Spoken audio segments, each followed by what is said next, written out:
نحمده ونصلي على رسوله الكريم اما بعد فاعوذ بالله من الشيطان الرجيم بسم الله الرحمن الرحيم يا أيها الإنسان ما غرك بربك الكريم صدق الله مولانا العظيم وبلغنا رسوله النبي المتين المعين الكريم۔ خدائے برتر و بالا ہمیں پتہ کیا ہے، خدائے برتر و بالا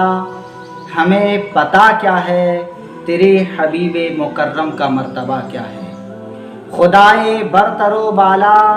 ہمیں پتہ کیا ہے، تیرے حبیب مکرم کا مرتبہ کیا ہے، اور کرم کرم کے کریمی ہی شان ہے تیری۔ کرم کرم کے مولا،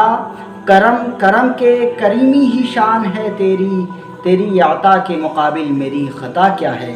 تیری عطا کے مقابل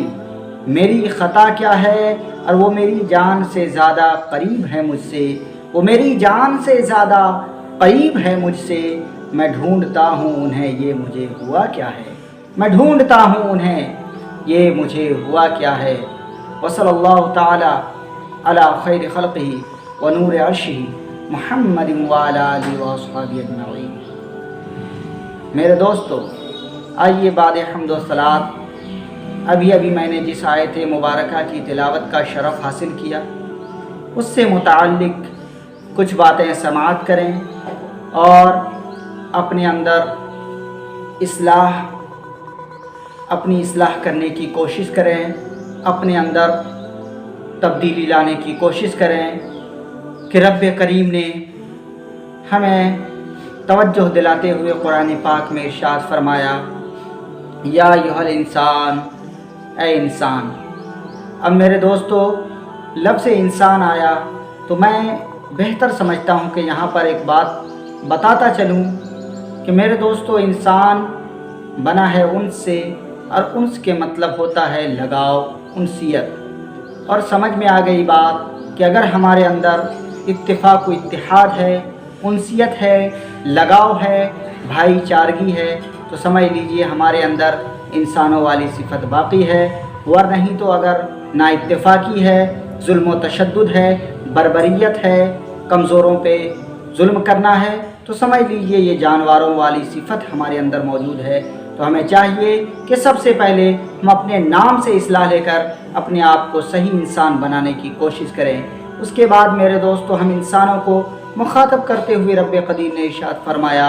یا ایھا الانسان ما غرک بربک الکریم، کس چیز نے تجھے اپنے مہربان رب سے دور کر دیا۔ تو میرے دوستو، اب ذرا غور کریں گے تو سمجھ میں آئے گی بات کہ آج جو چیزیں ہیں جو ہمیں رب سے دور کرتی جا رہی ہے، وہ ہے دنیاوی لالچ، وہ ہے حرص و طمع، وہ ہے مال کی زیادتی، زیادہ مال کمانے کی خواہش میں ہم حلال و حرام کی تمیز کو بھول جاتے ہیں، اچھے اور برے کو بھول جاتے ہیں۔ یہاں تک کہ میرے دوستو، رب کی صدائیں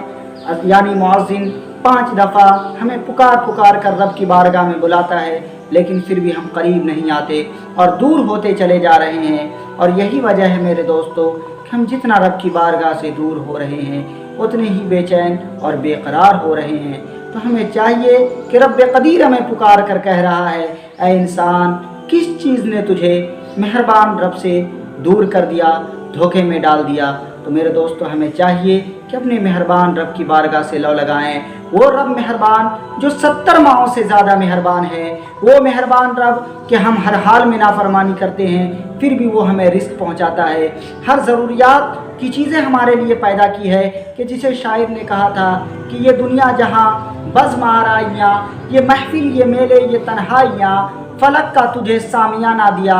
زمین پر تجھے آب و دانہ دیا، ملے آبشاروں سے بھی حوصلے، پہاڑوں نے تجھ کو دیے راستے۔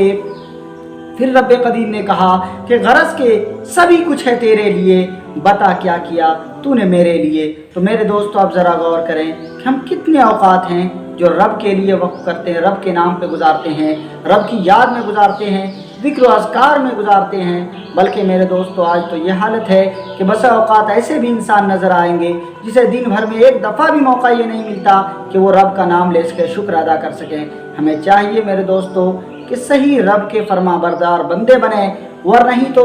آگے اسی آیت میں فرمایا ہے، قرآن کی آیت میں وضاحت کرتے ہوئے، الذی خلقک فسواک فعدلک فی ای صورۃ ما شاء رکبک کلا بل تکذبون بالدین وان علیکم لحافظین کراما کاتبین، کہ بے شک تم جو جھٹلا رہے ہو اور دھوکے میں پڑے ہوئے ہو تو یاد رکھنا کہ تم پر لکھنے والے بھی مقرر ہیں جو ہر چیز کو یاد رکھے ہوئے ہیں، اور پھر جو اچھے عمل کریں گے، اسی آیت کے آگے کا ترجمہ ہے کہ جو اچھے عمل کریں گے اس کے لیے جنت ہوگی، اور جو برے اعمال کریں گے، برا کام کریں گے، اس کے لیے جحیم ہے، جہنم ہے۔ اور وہ جہنم کہ میرے دوستو یہ دنیاوی آگ جو ہے وہ جہنم کی آگ سے 70 درجہ کمتر ہے، اور وہ جہنم کی آگ ہے جو 70 درجہ زیادہ ہے۔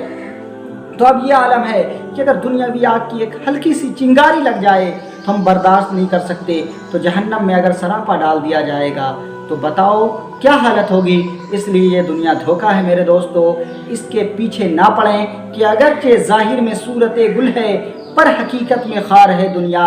اگرچہ ظاہر میں صورت گل ہے پر حقیقت میں خار ہے دنیا، زندگی نام رکھ دیا کس نے، موت کا انتظار ہے دنیا۔ وما علینا الا البلاغ۔ السلام علیکم۔